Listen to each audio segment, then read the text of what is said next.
chào mọi người, tôi tên là Mai Trinh, hiện tôi đang công tác tại phòng phát triển kinh doanh quốc tế và phòng chẩn đoán bệnh thú y của tập đoàn Biocon tại Đài Loan. Hôm nay tôi muốn giới thiệu các bác sĩ thú y tại Việt Nam một sản phẩm mới của chúng tôi, đó chính là Q Mini PCR. Q Mini PCR là một hệ thống xét nghiệm hiện đại, nó bao gồm một máy chiết xuất axit nucleic và một máy phân tích real-time PCR. Với Q Mini PCR, các bác sĩ thú y hoàn toàn có thể thực hiện xét nghiệm như tại phòng khám thú y của mình mà không cần gửi mẫu đi xa, cũng như là phải tốn quá nhiều thời gian để chờ đợi kết quả. Điều này nó có thể giúp các bác sĩ thú y đưa ra quyết định điều trị một cách chính xác hơn. Nào, bây giờ hãy cùng tôi đi khám phá sự tiện lợi của sản phẩm này nhé. Trước mặt Trinh đây là hai sản phẩm mới của Q Mini PCR. Đây là máy chiết xuất axit nucleic, còn đây là máy phân tích real-time PCR. Bây giờ thì Trinh sẽ mở máy chiết xuất axit nucleic cho mọi người xem bên trong nó có những gì nhé.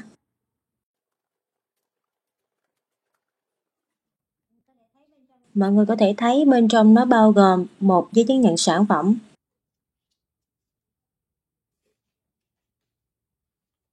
một hướng dẫn sử dụng,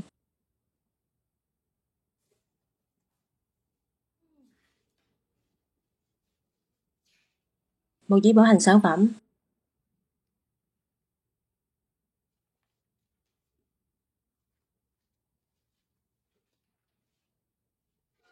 một sợi dây nguồn, một bộ chuyển đổi đa năng,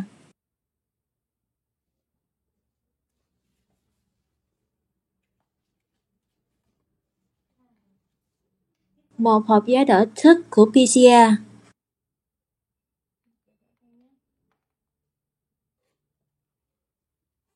một bộ giấy tờ của máy chiết xuất axit nucleic, danh sách các dụng cụ đi kèm.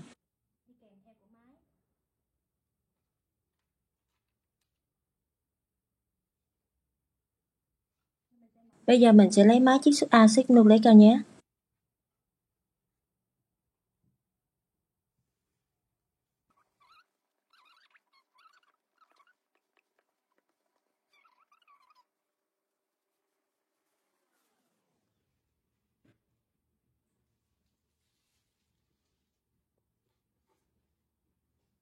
Đây chính là toàn bộ các sản phẩm đi kèm của máy. Còn đây là bộ kit chiết xuất axit nucleic của mầm bệnh.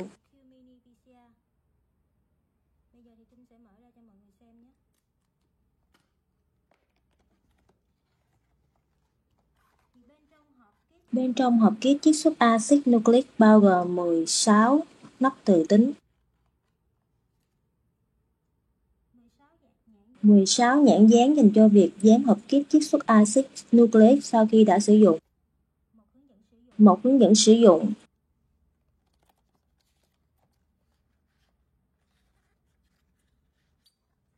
một hướng dẫn sử dụng cách lắp đặt và lấy mẫu chiết xuất axit nucleic, và 16 hộp thuốc thử kit chiết xuất axit nucleic. Ngoài thuốc thử chiết xuất axit nucleic, Biocon còn cung cấp thêm 16 túi tăm bông và dung dịch đệm bảo quản dành cho việc lấy mẫu dịch ở mắt, mũi hay mẫu phân. Bây giờ chúng ta sẽ đến với máy phân tích real-time PCR. Trinh sẽ mở ra xem bên trong có những sản phẩm đi kèm nào nhé.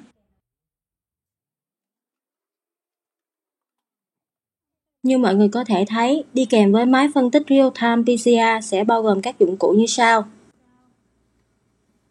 Một hướng dẫn sử dụng, một bộ chuyển đổi đa năng,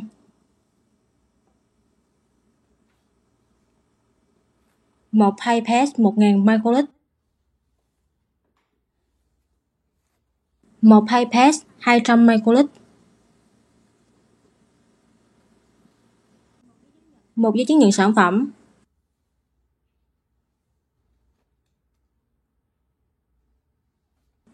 một giấy bảo hành sản phẩm,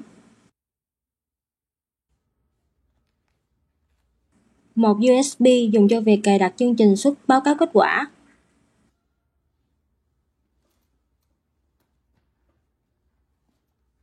một hộp đầu pipette 200 microlít,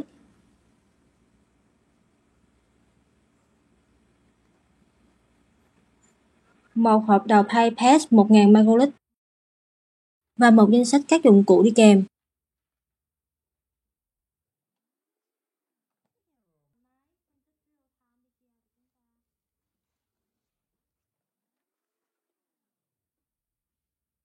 Và một sợi dây nguồn.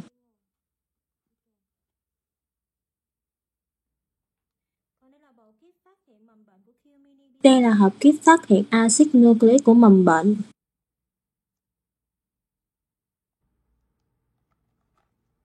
Bên trong mỗi hộp kit phát hiện axit nucleic của mầm bệnh bao gồm một hướng dẫn sử dụng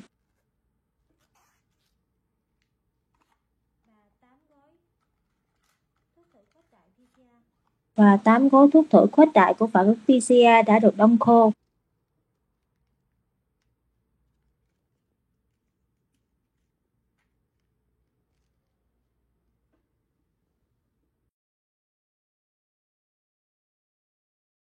Bây giờ thì Trinh sẽ hướng dẫn mọi người sử dụng máy chiết xuất axit nucleic của Qmini PCR. Bật công tắc nguồn. Tại đây bạn có thể thấy standby là chế độ hoạt động bình thường của máy. Tính năng đặc biệt của chiếc máy chiết xuất axit nucleic này là nó có thể chiết xuất cùng một lúc 2 mẫu axit nucleic. Đây là vị trí đặt mẫu chiết xuất axit nucleic.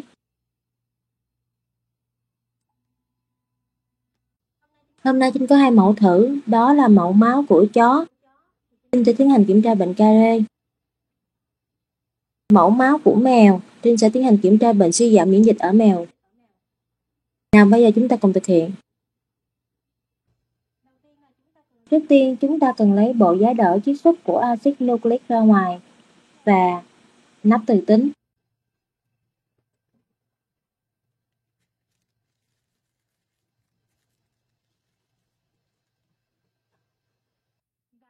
Đây là hộp thuốc thử chiết xuất axit nucleic.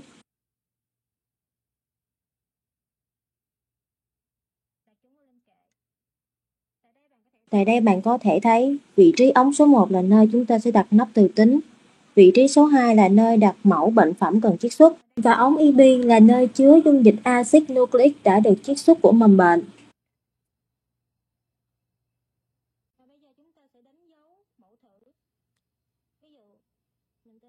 Tiến hành đánh dấu mẫu thử lên trên mặt bên của hộp thuốc thử chiết xuất axit nucleic. Có thể đặt tên theo tên của mầm bệnh và ngày tháng thực hiện, tùy theo nhu cầu sử dụng của bạn.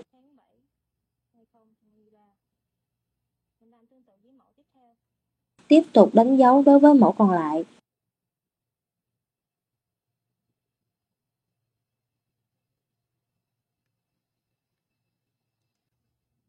Trước khi thực hiện việc chiết xuất axit nucleic, cần lắc đều hộp thuốc thử chiết xuất axit nucleic để cho dung dịch thuốc thử bên trong được trộn đều.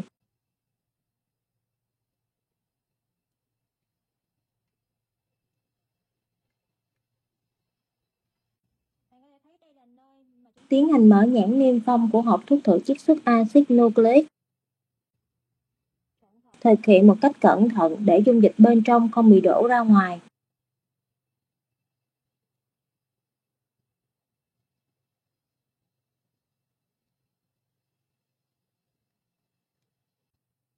Đặt hộp thuốc thử chiết xuất axit nucleic lên trên kệ và lắp nắp từ tính vào ống số 1.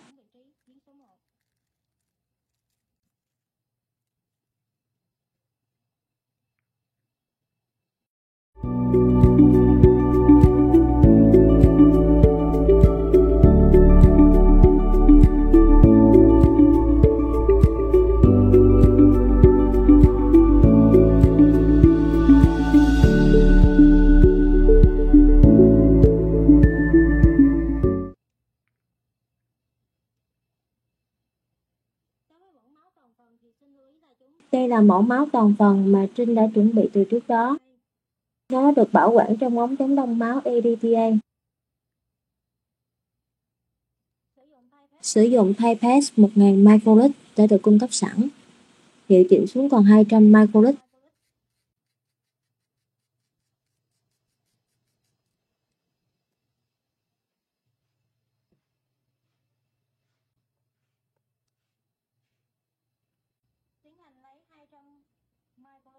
Hút 200 microlit mẫu máu của chó.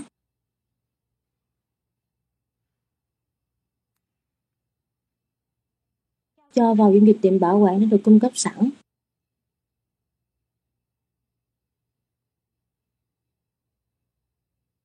Trộn đều.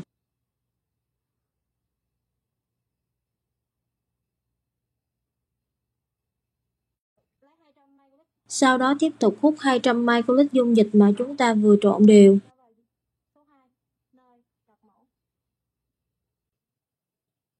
Cho vào giếng LP, trộn đều lên.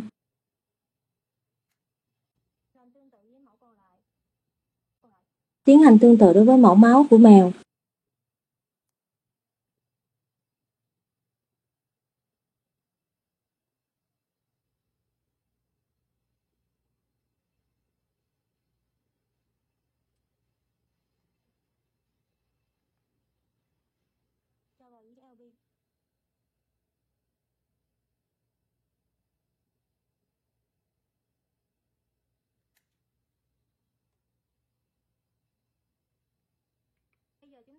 Bây giờ, Trinh sẽ tiến hành chiết xuất axit nucleic của hai mẫu thử. Ấn vào nút đóng mở trên máy chiết xuất. Lúc này, hai giá đỡ của hộp thuốc thử chiết xuất axit nucleic của máy chiết xuất sẽ được đẩy ra ngoài. Đặt hộp thuốc thử chiết xuất axit nucleic lên trên hai giá đỡ. Lưu ý phải đặt đúng vị trí, nơi nắp từ tính được đặt đúng vào bên trong buồng của máy chiết xuất.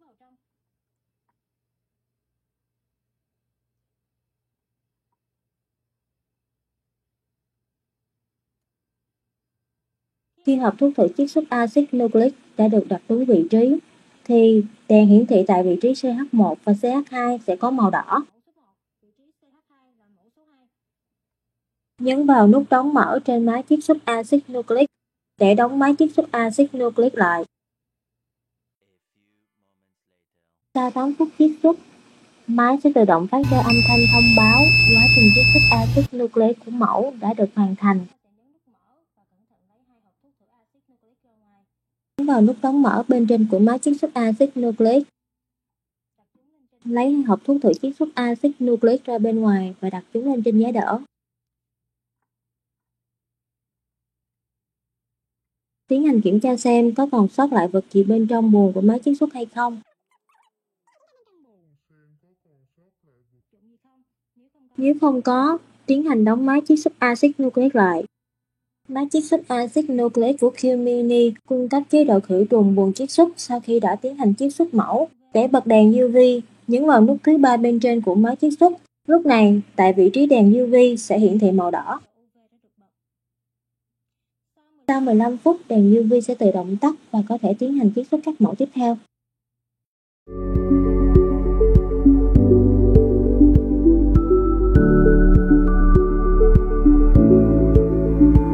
Bây giờ, chúng ta sẽ tiến hành quá trình khuếch đại PCR bằng máy phân tích Q-mini Real-Time PCR.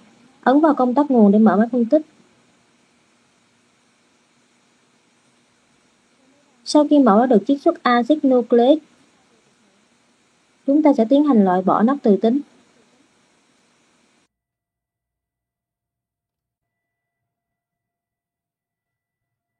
Lấy thuốc thử khuếch đại PCR từ trong hộp kit phát hiện axit nucleic của mầm bệnh. Đây là thuốc thử khuếch đại đông khô của bệnh Kare, hay còn gọi là Canine Distemper Virus. Còn đây là thuốc thử khuếch đại của bệnh suy giảm miễn dịch ở mèo. Lấy thuốc thử khuếch đại đông khô ra ngoài.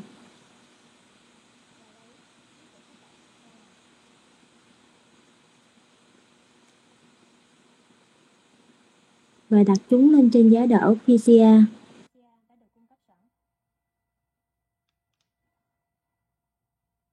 Đây là thuốc thử khuếch đại đông khô của phản ứng PCR.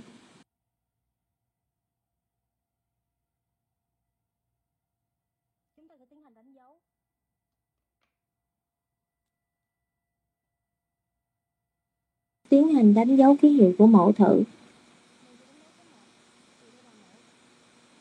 Lưu ý, Chỉ nên đánh dấu tại mặt bên của tube PCR. Không được đánh dấu lên trên mặt nắp của tube PCR. Vì điều này có thể làm giảm độ chính xác của phép đo tín hiệu, dẫn đến ảnh hưởng độ chính xác của kết quả.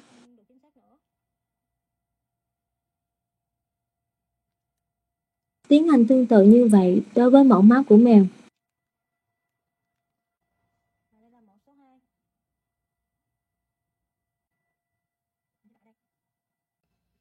Sử dụng pipette 20 microliter đã được cung cấp sẵn.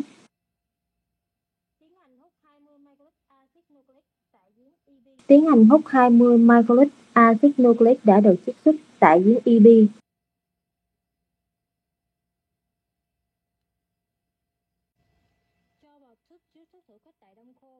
Sau đó cho vào tube có chứa thuốc thử khuếch đại đông khô. Tiếp tục sử dụng pipette để trộn đều lên cho đến khi thuốc thử khuếch đại đông khô đã được hòa tan hoàn toàn.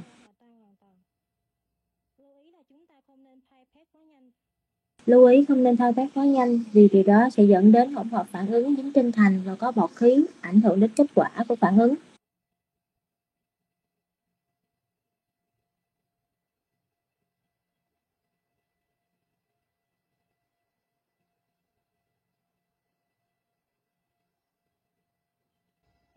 Đây là thuốc thử khuếch đại đông khô đã được hòa tan hoàn toàn. Bây giờ chúng ta sẽ tiến hành thao tác tương tự đối với mẫu còn lại.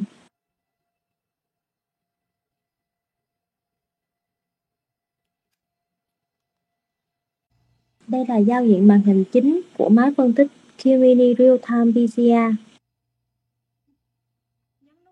Tiến hành mở nắp trên của máy phân tích Q-mini Real-Time PCR. Tại đây bạn có thể thấy máy phân tích Q-mini Real-Time PCR được thiết kế với 8 giếng để đặt mẫu. Mẫu máu của chó sẽ được đặt tại vị trí giếng số 1 và mẫu máu của mèo sẽ được đặt tại vị trí giếng số 2.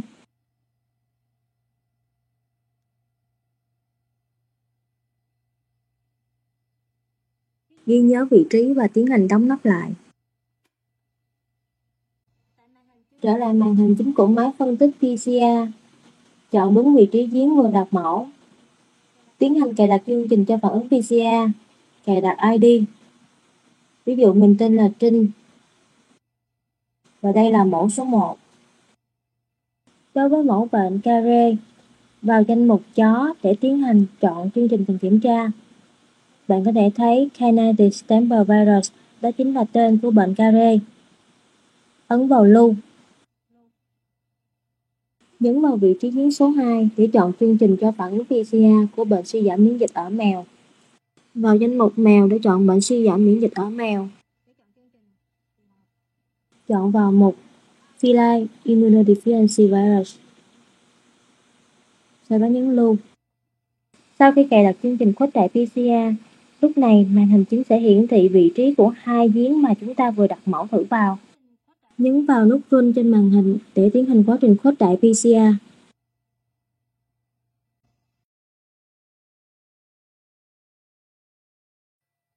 Sau 60 phút trên màn hình chính của máy phân tích Q-mini Real-Time PCR sẽ hiển thị thông báo quá trình khuếch đại PCR của mẫu đã được hoàn thành. Nhấn vào nút View Result để xem kết quả. Tại đây bạn có thể thấy đối với mẫu bệnh Care, kết quả của nó là negative, tức là âm tính. Đối với mẫu suy giảm miễn dịch ở mèo cũng cho kết quả là âm tính.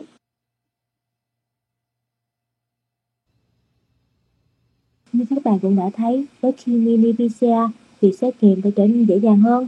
Với hơn 60 phút cho quá trình tổng quát từ chiết xuất axit nucleic đến quá trình phản ứng khuếch đại PCR. Chúng hy vọng rằng qua buổi giới thiệu ngày hôm nay có thể giúp các bác sĩ thú y hiểu rõ hơn về quá trình hoạt động của Q-mini PCR và lợi ích mà nó mang lại trong chẩn đoán bệnh truyền nhiễm tại phòng khám thú y. Với thiết kế nhỏ gọn và khả năng xử lý nhanh chóng nhiều mẫu cùng một lúc, Q-mini PCR thực sự là một công cụ cần thiết cho phòng khám thú y hiện đại. Nếu mọi người có bất kỳ quan tâm hoặc có câu hỏi nào về Q-mini PCR, vui lòng liên hệ với PowerGo tại website www.powergolab.com. Cảm ơn mọi người đã lắng nghe và chúc mọi người có một ngày làm việc thật hiệu quả. Bye bye!